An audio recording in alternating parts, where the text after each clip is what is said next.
HP. So like if they have 100%, you have 20%, and you stun to them, you get 100%, and they stay at 100%, even though they're in BKB. And so that's what DK does. He blink stuns somebody, tries to finish them off, usually lacks a bit of damage to do so, chases them down. TB, on the other hand, just turns around and sunders you. But speaking of the DK, I already like this DK in the first phase for Beastcoast so much more than anything else they were doing. Agreed. The issue with this team is that they were so limited in their flex potential that they would give away their flex way too early in a draft, and then the draft would just fall apart. I know I've brought up this Chen pick over and over again, but they opened up with a Disruptor Tusk, and then they put the Chen on 15 right after, and then gave away their Tusk flex. You knew it was a mid-Tusk, and then their draft just crumbled entirely. But this DK can play on 3 separate lanes, and it's not going to give away anything so far. And you know Dark Mag was angry, right? Yeah. He didn't get to play any of his heroes, and he was ending up on these Tusks because they were brute-forcing heroes that they thought were good that weren't that good. I feel like you're going to jinx him here, though, because I'm looking and I'm like, I feel like that's the offlane DK 100%. There's no way Hector and Mago are going to be like, yo, give me that DK right now. Like, I just feel like this is, we probably are just going to see, if they mess up like with the next 2 picks, we're going to know the exact way that they're going to formulate their draft. That's my one scare about the DK. Even though I like the pick for them, there's no way I see Mago, there's no way I see Hector playing this. Not into this matchup, especially. I can see some DK Sky potentially. I know that's not a SCO hero, but yeah, it's the maybe it offlane, needs right? to be, yeah. Enable it. All you have to do is enable a DK that's countered like this with damage. So it's either Skywrath Mage, Hoodwink, Willow, Coddle. You know, how many of these heroes are they willing to pick? I'm not sure, but Coddle, they picked it last series. I'm down for Coddle. Yeah, I mean, it's super good against TB. The Blinding Light against the Illusions, AoE, Mischance. I'd be down for that right now. That's exactly what I was thinking as well. Coddle just, honestly, I think Coddle is quickly becoming one of my favorite supports in this patch. Rubik, CM, Coddle, they feel just absolutely incredible at what they can do to enable your cores. And it opens up your draft. Also, like so much. It opens up your potential Dark Mago Ember. Ember Coddle has always been a tried and true specialty. Also, it opens up the Dark Mago Tiny from the mid lane, and because they have second pick here, they can pick it on 18 after seeing something favorable. And I don't want to see them saving Dark Mago's hero for the last phase. They're going to get banned out. It's also what Coddle also, besides just enabling your cores with the chakra, now Solar Bind is actually unbelievable. Besides Blinding Light and everything too, Solar Bind is 35% damage amp. So if you're lacking damage, there you go, amp it up if you get that onto the TB. Wait, is it damage amp or magic amp? Magic damage amp. Oh, okay. Yes. Sorry. Should emphasize that. Are we going to get the Collapse Mag? That's my question. I would dig it right now because I think Displacement, really good against what Beastcoast has already. Yeah, hero that's like fishing for these kills. I don't like the Primal Beast against these controls. Okay, so you have a guy that jumps the back. Yeah, there you go. That's another way to approach it. Not the, like, Spirit heroes do tend to struggle against CM in the mid game just because you max out the Frostbite. But at the same time, it's like it goes both ways. It's also a deny pick, right? Because there's still potential for the Storm Spirit instead of the Ember to come out after the Coddle. And if you open yourself up to an 18 Storm like this, you've messed up somewhere. Absolutely, that's a really good point. They haven't played Storm at all though. But Dark Mago does play Storm. No, I meant Spirit hasn't played it. Oh, in a long time. I think any mid player can play a Storm Spirit. Yeah, no, absolutely. I'm just literally for months they don't play this hero. I don't think they even played it in Lima, if I'm not mistaken. That's a little concerning. Yeah, I know they can play. I have faith in Laurel, but I just need this mouse doesn't. It fits like the archetype of heroes he does play, so I don't think it's like a much of a team adjustment. Maybe like understanding the limits or something. He did play it a couple times in Dream League, but yeah, 19 days ago. But beside that, that's only 2 games. They didn't play it for months before that at all. So only 2 games in the last potential 2 months or something like that. But yeah, it's exactly what they want, right? Effie, you said you didn't want them to save Dark Mago for the last phase. So does that mean we're looking at the mid matchup right now? I'd like some Ember, honestly. Yep. I think that, sure, you're playing against Sky, but the Storm Spirit, on the other hand, is also playing against the DK Stun, the CM route. I was hoping for the Tiny. Yeah, we talked about the Tiny, too. The Tiny is also awesome. This one just feels, just because of that Sky. I think that's just a little bit of the concern going when you're regarding toward the Ember. My only issue with this draft for Beastcoast, I think all of their heroes go really well together, but Tiny's also pretty bad against Terrorblade. So, like, it's good against everything else, though. So, I will be confident with the way Beastcoast is strategizing for this game if Hector just picks a great 1-to-1 matchup against TB. That's, like, all I need to see. Don't you think you're thinking of this Tiny too much in terms of how he'll scale in a fight versus TB? Because normally these Tinies, they play with as hunters, right? They'll play with like a +1 hero, try to hunt the TB in the jungle with the Blink Dagger, and then later on they just go for Tree Volley and play from a distance. I agree that the Tree Volley helps that matchup, but it's like a matchup where there's like a threshold that Tiny can burst you in the mid game, where if he catches you before like Dragonlance +1, he kills you. But if you go like Falcon Blade Dragonlance, It's the same idea as DK. You blink on him, do 80% of his damage and health, and he sunders you. I see what you're saying, but I still think that Tiny is one of the better heroes at hunting any carry that's farming the jungle, so long as he hits his blink timing correctly, right? And because you're playing with a Coddle, you're always going to have resources up, you're always going to have the ability to move around the map.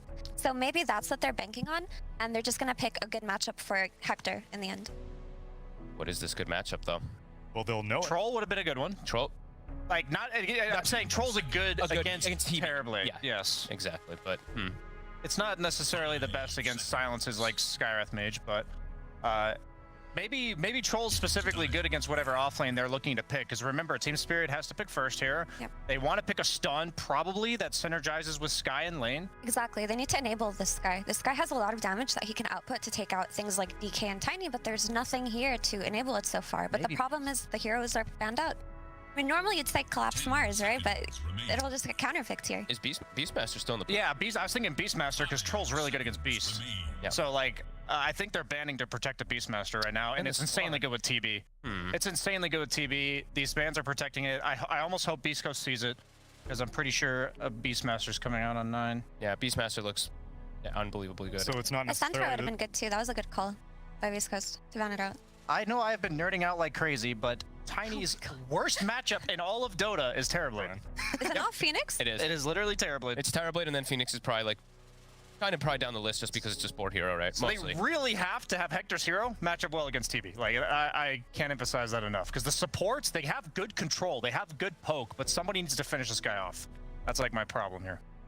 Troll would have been great, Slark would have been great. So these are good bans by Team Spirit. Like, let's see what Hector has in mind. Something like Void. A lot of the good options are just gone. Yeah, I think he What might if- go default Ursa. Listen, what if they just do the Collapse Mars, bait out something like an Ursa? And then TB has like a good matchup against Ursa as the game progresses. Like, he itemizes so well against that hero. And Ursa needs the snowballing type of lineup to keep pressuring the... Mars, I Ursa. mean, Mars looks good. Beast or Mars are the two that I like for Spirit right now. Even though Mars doesn't really play too much anymore in that offlane role, especially. I think Mago is like the only player who's playing it, but he's playing it mid. I think it fits this the archetype they want with the Skywrath to get the pick off. Is there anything we're missing that fits Sky, but... The one issue with Mars is I just don't want to get... Oh, that's cool! Yes. That's Oh, a stud. baby. I wasn't even considering this. This is cool. I don't know how much I like it, but I don't know how good it is. I don't actually have no idea if this know. hero's even good anymore. Jenkins raves about this hero. Yeah, but that's... that means it's terrible. Right. It's gonna go well, next. it's Bloodlust for your TB, enables him hard. It is a hard stun to set up for Skywrath. This hero does do quite a bit of damage, and you are unbelievably tanky, and you're a Crimson Guard buyer. You can actually buy all the aura items to be pretty good for your TB. Interesting. There also was some core Enchantress going on, but we all know that that would mean that one of their supports is playing a melee support. I think Ogre has to be core Ogre's now. I okay. think the way they reworked him, he is a core. Okay. Oh, he wants to... Oh, he's excited. He's going for AM. Okay. That's a bit of a double-edged sword there versus the TB. I gotta pull this one up too. It's maybe not so double-edged, honestly. I think it usually tends to kind of crush it, but Yeah. At first glance, it looks good just because it's playing against a Storm and a Skywrath Mage, right? So you have two really good Mana Void targets, which means Yeah. you can join fights early and go back to farming. However, I don't know how the lane is going to go versus Ogre. I don't have enough information on this hero. Same. And also, instant silences do cause some issues early for an AM. You can't... You're gonna get Ancient Sealed. You're gonna get gone on until But you have can an counter Manta. spell, right? All of Ogre's spells are not hard to dodge. Unless you're silent. Also, See, right? So... wouldn't Ogre make an amazing mana void target now, the way that he works? He's 0 int, but he has tons of mana off of his HP, right? He gets mana off strength. I don't think it's as much as you normally get from it. It's like 6, I think. I think it's 6 mana per strength point. So you do have a decent sized mana pool, but it's not like nearly as large as I think you're implying it could be. Yeah. I mean, this is much better than what I saw yesterday from Beastcoast. Yeah, no, I'm a much big fan. Honestly, let's keep Doc Mago drafting for Beastcoast. That's what I'm saying. This DK changes everything. But Yeah. you know what? I'm just gonna bet on this Hector Anti-Mage. There's a lot of variables that I don't understand yet, that being the Sky and Ogre lane. I have no idea how it's going to play out mentally, but I do feel like being able to counterspell on your lane is always useful. And if he can manage to join a few fights, these coasts are not in any danger of getting run over. Yeah, I think the hero I'm looking out for, or player I'm looking out for, is Laurel. I think he's got a large ask. He has to jump these supports while not expending too much mana to just be a ticking time bomb for the mana void. So I do like Team Spirit's draft a bit better, but I think we're in for a good game. Hope so. I'm just looking forward to some Ogre. Have we even had Ogre? I don't know. I don't even know if we've had Ogre yet, have Not we? in this group. We should have been in this Jenkins likes it. Fogged, what do you think? I have no idea. I literally don't. This is the one hero that I think is the biggest mystery to me right now. I don't know how it's going to end all up versus an AM. Maybe he's just going to be able to beat the AM and not even worry about spells. I have no clue. I literally haven't seen this matchup at all yet. Uncontested Ogre. Uncontested, Wow. right? Yeah. So, yeah, big question mark for me, but I think I favor Spirits maybe like 5% more, but either way, I think Beastcoast have a definite chance to win. 5%. Let's multicast that a little Who bit knows? then. Let's see how high that percentage can go. See this line with Sunsfan and Cinderin. Thank you very much. Ogre freaking Magi, man. I am super hyped. It might just fall flat on its face, but we're going to see core Ogre. We were talking about him last game. It's like we summoned him. He's been uncontested the entire tournament, and here we go. Yeah, Ogre his new passive, makes Dumb his Luck. I was actually first wondering what appearance. the skill was called because we Yeah. were referencing that. So Ogre really has good 0 int the entire game, and it doesn't matter what you buy, you get no int. But do get mana regen and mana for the amount of strength that you have. So it incentivizes you building even tankier. I don't think his armor has changed at all, right? So that still is a huge benefit in the early game. But he did get changed in 732, where he lost armor and then got 20 base damage or something. Was that 732 or was it 730? I mean, Hero. still 6 armor, level 1, pretty damn good. He's still tanky, right? But it has been And the hero he of has, the past. look at his, he has 0 items. He's going straight ring. This is like Dota 1 days when there was not even MMR. You just go first item, Perseverance, no items into lane. I think Collapse is role playing and he can't find the shop. Guy literally is just walking out, riding a chicken, looking dumb as ever. No idea what's going on with Poshka. Yeah, he's Actually in gonna, huge trouble yeah, here. very nicely done from Scope. That's going to lead to first blood, and they're going to give it to K1.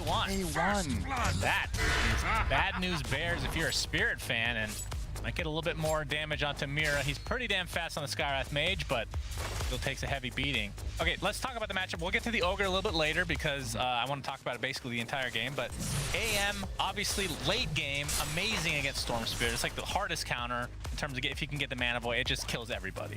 How is it against, and they kind of talked about this, against the Terrorblade, because the panel was a little bit concerned that they didn't have a Terrorblade counter. Yeah. And AM, So usually this matchup is considered Terrorblade favored because of 2 things. First of all, Terrorblade has reflection, so Anti-Mage starts hitting himself and burning his own mana, and it's really annoying to deal with, both in if they somehow face each other in the lane, but also in the mid game and in fights in general. Terrorblade also does insane single target physical damage, which is the one thing AM deals with poorly. He's insane against magic damage, he's great against AoE abilities, but if people just blow him up, the Terrorblade and something like TA are classic counters where you just get insane single target. oh, Mira! Mira got All a right. kill here. Got a kill on the Stinger with, I want to say that was the Blood Grenade that actually got the last tick there. Might have just been. They're putting up As the more Ring of pressure. Health is now online for Yeah. Collapse. So I think it was Fog that was talking about you just go auras, or you can go auras on Ogre. It's not like, I mean, Very what curious I'm used to about the build. seeing in core Ogre, or even just support in any pubs, or even in professional play, you go Midas, you go obviously int related stuff. You can go crazy with the builds, I guess. But now that he is a this is a dumb question. He's a strength hero now, right? Yes. Okay, he's a strength hero now. And you want to build strengthy stuff. You probably still go the auras though, right? Like, he's gonna go Vanguard, I assume, to start things out. Yeah, he will. The thing I'm thinking here is why Ogre, right? Like, what is this hero's redeeming qualities over other offlaners if you're just gonna buy auras? Schofield's dead. And that has to be Bloodlust, right? That's the one thing this hero truly offers. This might be a trade here, Sacred. Trying at least. Will not get a swing off. I think it's gonna be more than one hit as well. He does have Breathe Fire though. Wait, why is he still chasing? Yeah, he's Okay. slower than the Really baby. wasting his time there, Indeed. losing out on some much-needed laden farm. So I think the reason they want Ogre here is because they have 2 cores that use Bloodlust really well and a support, right? You Bloodlust the Storm, you Bloodlust the Terrorblade, and you Bloodlust Hench. All of these heroes do a lot more with this ability than without. Because otherwise you could have just picked, like the panel said, like a Mars, right? Because I don't think Ogre crushes Anti-Mage in lane. I mean, maybe there's something we can learn here where something unexpected is going to happen, but for the most part, it has to be the Bloodlust that they're all about. Man, look at the CS so far. Holy, they're getting trashed. Yeah, it's not 6 CS on AM to the 15 on Ogre. I mean, maybe we're learning something new here. I don't know. Mira's dead. It's going to be a trade. And Collapse gets his first kill of the game. 6-0 against 16-13? Are you serious? You're getting bodied. Yep, Sacred is forced to use his dragon down the bot lane. He's gonna die too. Oh my goodness, Paposhka from long range. Gracious. That was kind of unfortunate. Schofield was trying to blind the Ench to make the impetus miss, but it didn't miss, so he just gave it more distance. It effectively kind of killed his DK there, but might have died regardless. This is a worrying lead, I have to say. And to elaborate a little bit on the Anti-Mage matchup, there were a couple of other heroes I was looking at in the AM. You know, the Terrorblade is obviously a factor in whether or not you grab that, but AM does not perform particularly well if your team is behind, right? This hero generally wants to join fights that are even, or especially if his team is doing well, he can really be that X factor Or that jumps blood in. grenade action. But if your team's behind, this hero just doesn't necessarily carry its own weight. Nice movement here from Stinger. We'll dodge out this potential play from Mira. Actually gonna turn on him here. Yeah, oh, the Arcane Bolt's doing a lot of damage though. Mira, one right click away, but Stinger is playing Crystal Maiden, so quite pathetic in the right click department. Nova, I think. Okay. Well played by Stinger. That was beautiful. He even baited out a ward. So Skywrath used a ward and died. Nicely done. And they need anything they can get right now because these lanes are just not going well. Damn, I mean, he's doubled his CS in the last 30 seconds, so that's good. And Zutoro now in meta form. Sacred taking a ton of damage. He's gonna get hurricaned back into the fray, and he might just be dead again. And Maposhka is the one that gets credit for that one, but that's the second death for the DK. His TP is coming off cooldown in 2 seconds, so at least doesn't have to do the walk of shame, but obviously not a great start. Have we cast a game this tournament so far where the CS discrepancy was that big at No, Falcons? I think this is the definitely most one-sided laning phase we've seen. Fire blast. Very. And the ignite to slow him down. There's the silence, and the extra right clicks are enough, and down goes K1.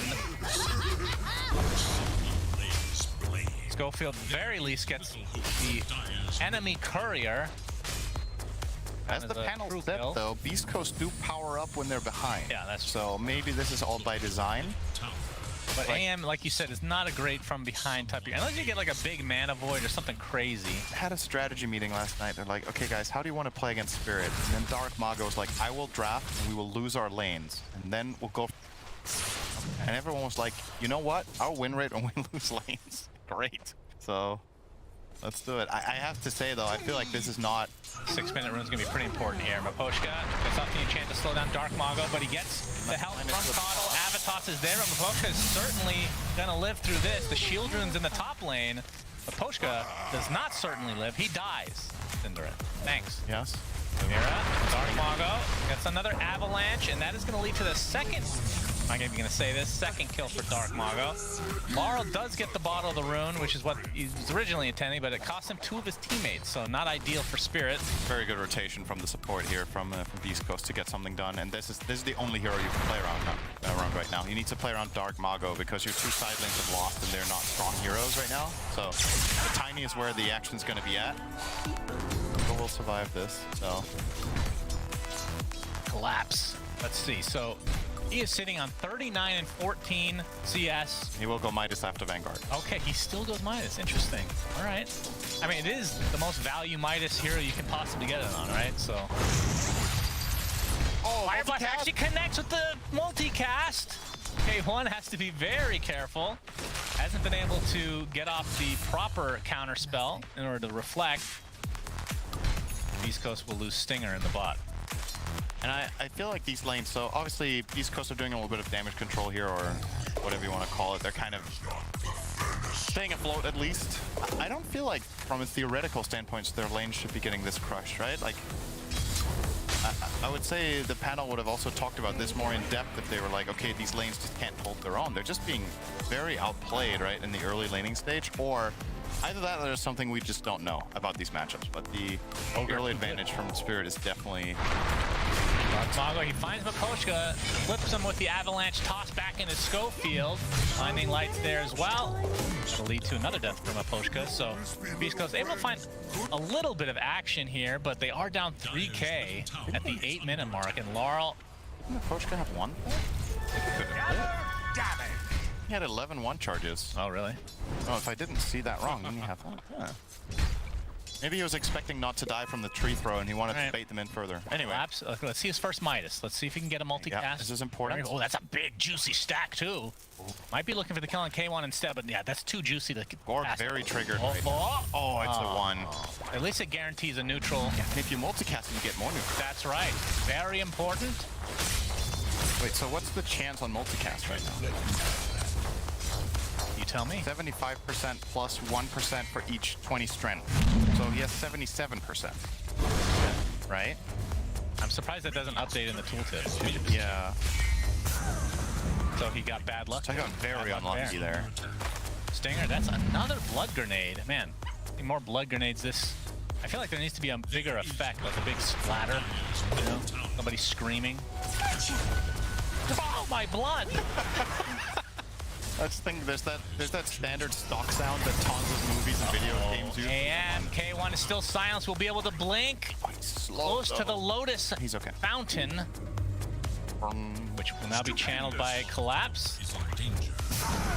Has yet to get boots because he's just a boss.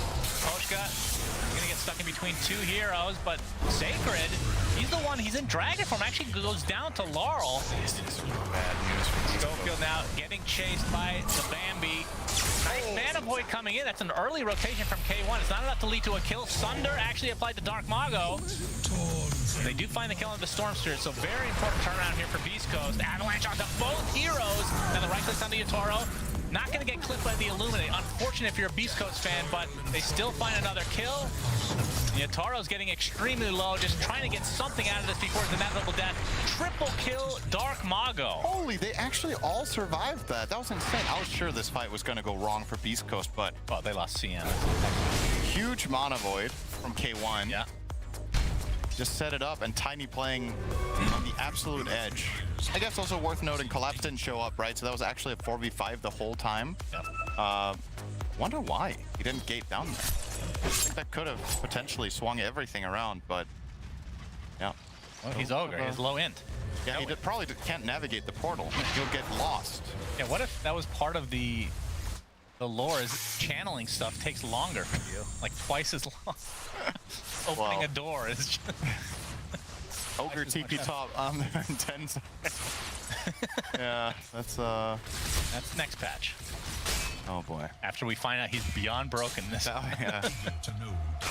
Well, he has top net worth. Yes, which he is. You know, Ogre with a good laning stage and a fast Midas will often look pretty high up on the board, but obviously... Jumping in the mid lane. Mana Void is available. It's used, but not quite enough. Laurel's going to take a tree to the back of the head, but he'll walk away with just a concussion. Stinger in the meantime. Ancient Seal is there, and he's just going to get beat down by the double-headed Ogre. I'm so curious what items Collapse buys. He's going to be filthy rich this game.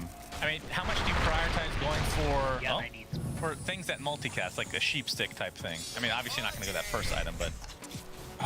or do you want to go for the auras? Does Phylactery multicast? Phylact. Oh, the problem with Phylact... I guess it only applies on the first spell you cast, so even they don't cast simultaneously. Oh, nice. Thank you for the highlight there. He did multicast the last Midas. That's good. Beautiful play from Collapse. Well, what else can you multicast? I think you can multicast the Harpoon. You can pull in everywhere. Get back. Right, Sacred. He gets the tower, but it's going to cost him his life. Fingers there as well. He's actually going to channel Freezing Field, and it's going to cost Mira his life. So it's a 1-for-1. Stinger actually will be able to walk away. All right. Tower and a kill. Collapse was able to maneuver onto the gate. He'll be using it again here. So we do have proof that Ogre can, in fact, use that objective. Who's smarter, Ogre or the chicken? He's well, I mean, the chicken's being rode. Do you think the chicken has negative in it? Maybe. Mid lane Sacred will TP to stop this push. As top lane, Collapse and company should be able to get this one. Don't think Beastcoast are gonna attempt to defend. You can see Collapse is going for He's eyeing up Pipe Pipe. and Crimson. Yeah. So we'll be looking for the auras at least for now. Pipe is a mad value item this game, and you're a strength hero for the Crimson. Okay, this is actually a So- weird question because Pipe doesn't stack, but does the barrier technically stack? I don't think so. Are you asking if you can multicast? Yes. You can't multicast items that don't target, right? I don't know. Otherwise, you could multicast Temple Scroll. Split your hero in half. Well, that's beautiful, Oh, there it Midas. is. Thank you, That JJ. multicast That's is a huge. double. That's a double Midas right there. 2 back-to-back connections. Appreciate that. I don't think you can. I mean, the fact that I even have to think about this is kind of concerning. I don't think. Yeah. Oh, the silence onto the AM. nasty Mystic burst. Flare is enough. Anti-mage. Big kill. No fun at all. Team Spirit. I mean, technically, like Force Staff does multicast, but that is single target. It's a targeted item, right? Yeah. So I think, and it only multicasts when you use it offensively. All right. So Pavis is the item, is what you're saying. Oh. Huh? But you don't use that offensively either. I think is Force Staff unique. You can't multicast Glimmer Cape. I think. Why not? I think you can. You sure about that? No. I mean, you can multicast your Bloodlust, and that's an allied effective spell, right? Yeah. But Ogre isn't smart, so he hasn't figured it out yet. All right. Well, Avalanche from Dark Mago. Not sure. Okay, it looks like they might want to defend. Schofield pops his ult for the time being. They fortify as well as the Wild One Ripper will get taken out swiftly.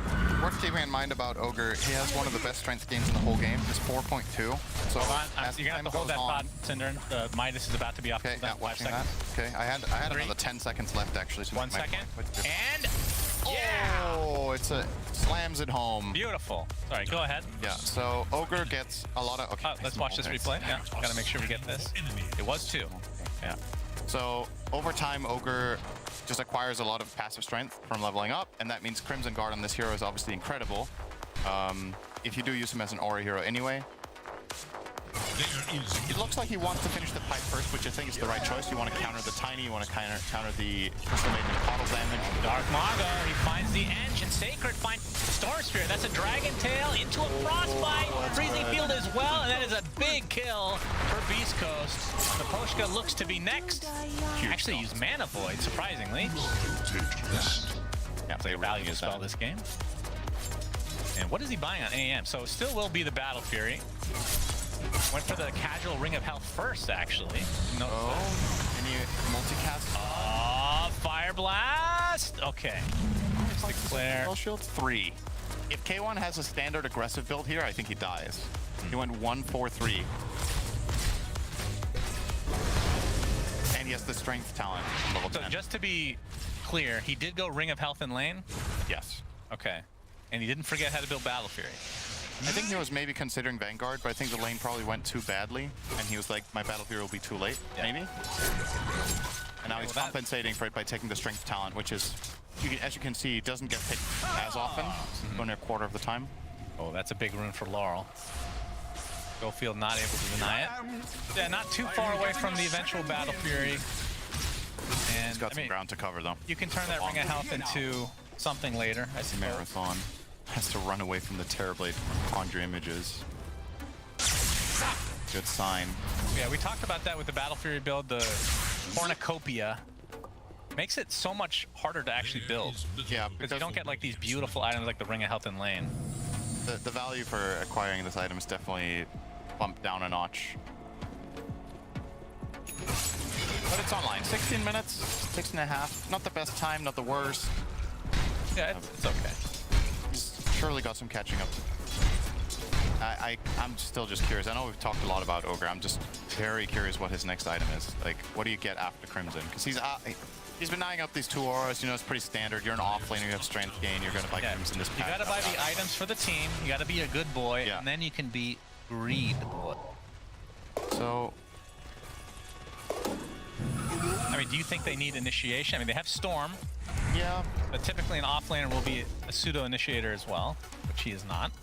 I mean, Hex on this hero is just incredible, right? Yeah, Mine's that is a that. big purchase. I mean, there's Octarine, there's Aether Lens, which doesn't turn into anything anymore, but that is a really good spell on Ogre. Yeah. But if you're a core Ogre, like position 3, it feels like Aether Lens just might get stuck in your inventory. What if you buy 5 hearts, and then you Oh, multicast hold on. every It's Midas time. Hold on. Yep. Collapse. Watch it. Looking for a big juicy creep. Looking for a nice camp. Yeah, the potato tomato's not enough, so he has to go to the mid lane. I can't He has to use the Midas first before he goes in the fight there. And it's a multi-cast as well. Fire blast onto the Tiny, getting completely stun locked and now silenced. Stinger. Okay, they get the Dragon Tail and Freezing Kill combo, but there's the Mana Void to come through. So the Storm Spirit does in fact die. 2 for 1. Now Beastcoast attempting to run away. Sacred with the TP right in the face of danger. He's gonna get out. He's collapsed too dumb. Or Ogre, technically. Ogre still has the 25 taunt, where you can Fire Blast on attack. Yeah, that's right. I'm just Here's the, thinking ahead here. The multicast of the Midas. The rest of the fight not that important, but we'll watch it anyway. I'm surprised that Stinger was able to channel for that long. As very impressive. I mean, how can you not smile when you're playing farmed Ogre? This hero is so fun, actually. Yeah, I agree. It's, All right, well, he is getting close to the Crimson. So then... So next on the menu looks to be Halberd. Oh. You can also multicast. Yeah. So you can disarm both the AM and the Tiny or Dragon Knight. Or Crystal Maiden. Yes.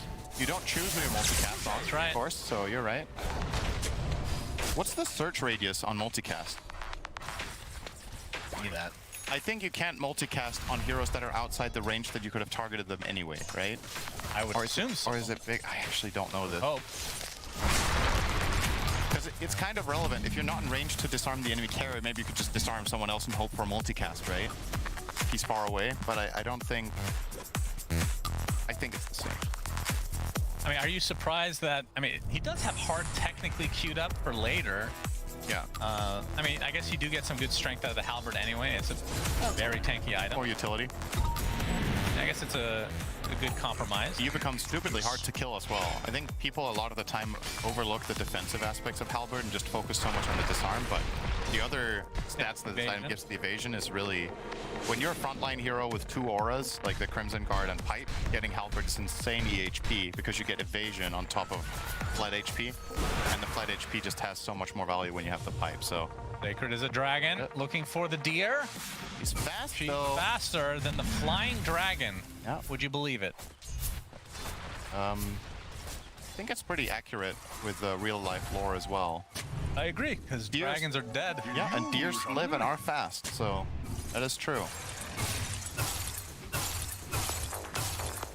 Force staff on Stinger right now. And... Where is this Crimson? I thought it's been done for quite a while. Being delivered, I assume? That's Vanguard in his backpack right now. Coming now. Okay, we are 10 seconds away from the next Midas. Make sure to keep an eye on this. He needs... Maybe you can get more than a double multicast. He wants... Pull camps together. See, that could have been... Wait, it tripled, didn't it? He multicast on the split. Wait, Because what happens is he Midas is the first one. On the next server ticket, Midas is the second one. And then on the next server... He's killing a hero as you speak as well. Frostbite, he's going to get mana drained as well. So pretty much no mana to speak of. Sacred comes in with the Dragon Tail. Mana Void does not do very much. It's so intense. I mean, he will die eventually, They though. got him. Stupendous. Okay, so back to the Midas. When you Midas the Ogre camp, so you Midas the first one, then on the next server ticket, Midas is the other one, which means the first one gets to split. I did not know that You was can a actually thing. always Midas the Ogre. I thought he was screwing up by going to a camp with only 2 units, but looks like I'm the screw up. Well, then immediately after he went in and died, so... Yeah, you got the Midas. I mean, Yeah. the Midas is not on cool. It's, you know, He if died was with dead, it on cooldown, which is that's what you want to do. Yeah, that's right. Thank you. I can't speak English. If you want to do something risky on Ogre, make sure you Midas first. All right, here comes Beastcoast onto the tier 1 tower mid. Tiny's closing in on BKB.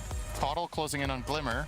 And we've got Sacred close to BKB. So pretty big items coming the way of Beastcoast soon. And you can imagine if all these items overlap, they have a pretty good shot at winning a team fight and snowballing a little bit off that and maybe getting the game back to even. But it's going to be a tall order to find that fight to begin with, because there's certain heroes on the enemy team that it feels like you can't really jump on first. You're not going Ogre. No way in hell. Yeah. And I think you're probably not going on Inch either. Even if you blast her and kill her instantly, I think the trade-off is going to be bad. Midas is available as well, so make sure to use it during this fight. Counterspell is proc. Nice disengage. able to get away, but looks like Stinger will be the sacrifice for Beastcoast. Great outcome for Beastcoast there. Only losing the CM and all of that. That was a 5-man smoke. Their AM got away. So that's 3 Lotus Flowers, though. And are they going to the Roche pit? It looks like it. Did you mention the phylactery? On who? It's phylactery and Skyra. Here you go. Oh, okay. So the only hero in this tournament I think I have seen it on. I've seen it twice now. It's probably been bought in more games, but So Phylactery will proc on both Arcane Bolt and Ancient Seal, which Ancient Seal is a faster cast time. Actually, how does it work? Is it when the spell hits? yes. Arcane Bolt's kind of garbage then. The reason it's so good on this hero is that Ancient Seal cancels Blink Exactly. when you have it. It's really, really nice. Pretty cool. And I think, doesn't he have some nice talents for... It also slows, Seal. so if you stack that with your concussive shot, you slow the hero so much that your full ult will hit. They're not going to get out of the AoE in time. Very nice. Alright, well, with this Aegis in hand and the Butterfly Man to Dragonlance, Yotaro is ready to do Yotaro things on Terrorblade. How many times have we seen this guy do this? Quite a few. Quite many. The standout heroes for him at TI as well when they did win the championship 2 years ago. Schofield is going to go invis for the time being, but Laurel gets off the dust, and that is a dead old man on a horse. Stinger instantly canceled from his ult. And Stinger just dying underneath his tier 3 tower. Pops the BKB. There's a toss back by Dark Mago, but you can see the Sunder coming online. Mira, he's getting pretty low. Finally gets off his Mystic Flare. He will drop, but it's going to be at the cost for Beastcoast for 3 heroes. 3 for 1, still with Aegis on the side of Spirit. They're going to get the tier 2 and the Tormentor. AM never showed up. I don't know if this fight is different. If he gets a Mana Void on Laurel, he was totally dry. They're still pretty tanky with the pipe, and they had Aegis, so maybe not. But she's doing a little bit of everything. They're pushing mid with AM, but also fighting, and that just didn't work. I mean, DK will be back in 15 seconds, but does not have his ult. By instantly dispelled by Yotaro. The Lap's gonna get 4-staffed. So they essentially chose the tier 3 tower over the Tormentor. And I think they should be able to get Mapochka, but the toss back onto the illusion, very important. And I think Mapochka might be the only death. Is the rest of Spirit able to get out? Job well done. Get out tier 3, they don't lose anything. Terrorblade still has Aegis. You can go for your next objective as soon as you want. Okay, here's my question. I know this is...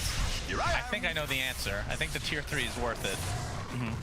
But you could have gone for the Tormentor as well. And that's taking away a 1,400 gold action, which is better. I don't know. 2.8k gold swing to steal this, right? I mean, yeah. I think the Tormentor is better, probably. And I do think it's probably called Tormentor. We need to settle this. We need to figure it out at some point. I hate it. Because the thing is, this tier 3 is an inevitability probably at some point, whereas this one is timed, right? Like, you can't guarantee that you're going to get this again. And ultimately, you would have killed it how fast? Like 5 seconds. You could have killed this and then kept going. Center, hold on. So we have a... Oh, there's only 2 units. Does he use it? Oh, he's stacking. That's so smart. Man, Collapse is just too good. Evolution. Oh, it's only a double, but that's okay. Good usage, Mr. Collapse. All right, go ahead, Cinder, and he finishes his halberd. Too smart for being and Heart will be next. Foster. That's going to be hype. By the time he gets Heart, percent does that give you? I was going to ask you, not only that, but how much mana will he be given as well? So do the calculations. I'll talk until then. As Team Spirit with a 7k lead, still Aegis online. So 240 mana and 2% multicast, right? Heart gives 40. Does it give 45 now? 40. Double damage. Use your eyes. Pretty good. Minute 30 seconds on the Aegis. Yotaro. It's off the meta. We'll go for the top lane. It's the bottom lane. They've already gotten the tower, but they're in this area. Latest is so disgusting. AM now has... Oh my god. Butterfly. Defend Beastcoast. They lose the tier 3. Sacred in dragon form. K1 ready to go in with that butterfly. They're going to get the range racks. Careful with the multicast halberd, the zip in Laurel. Okay, Dr. gets a nice toss back, but he's just gonna die. Impetus is there, and just one zip it from Laurel is enough. No buyback for him. They're gonna get the DK as well. Neither of which will be of any use for the foreseeable future. There is a buyback for the DK, but again, no ult. So first racks down. Yeah, they're just gonna keep going. They have 30 seconds to go bot. They still have Aegis. Schofield gonna try to push out the lanes a bit, but Team Spirit go to the bot lane so they can get a second set. Ogre has higher net worth than AM at 27. He's also been very farmed though. Battlefield carry though. Well, he hasn't had much time to hit creeps. Stun himself. Doesn't matter though. AM cannot touch him. That's 2 lanes. I don't know what Beastcoast do at this point. Like, the only way I see, you can't really split the map long enough to stall this out. You're gonna have to try to find a fight where you kill supports early or something like that. You're right, he's gonna get spotted out. Mana Void is available. Oh, it doesn't do that much. My goodness, the pipe coming in real juicy. Now Laurel, like Schofield's gonna die. Sacred actually pops the DK from him and just dies. All right. That's a tilter right there. Oh, K1 wants to solve. So K1 kept delaying his Mana Void because he didn't feel like he needed to use it, and then he used it exactly when the pipe came out. Yeah. So if he had just used it instantly, he would have got the kill. So that one that blows, man. He survived on like 50 health. At the end of the day, though, probably wouldn't make the biggest of differences. Team Spirit just gonna run down mid. This Terrorblade still, his Aegis expired, right? Yeah, so no Aegis. Level 3 multicast and Midas. He's looking for... Oh, Ogre can't. Perfect. Okay. Now that we know how this works, what did he get? He got only 2, 3, 4, 5. Oh, I got 2. Wait, that's a big and a small one. Yeah, the big one and one small one. I actually thought that was impossible. Although no, did the neutral, did it upgrade so you get more? We'll have to get back to this as Dark Mago pops the BKB, gets off the toss, onto the very tanky Ogre under the tier 4s, but he's gonna be just fine because he's a tanky boy. I mean, this is insane. And only one single barracks remains for Beastcoast. You would think that Team Spirit not gonna leave here without it. There's the zip in, trying to focus on the Keeper of the Light with the Mystic Flare. That is an easy kill, and this is gonna be mega creeps already for Team Spirit.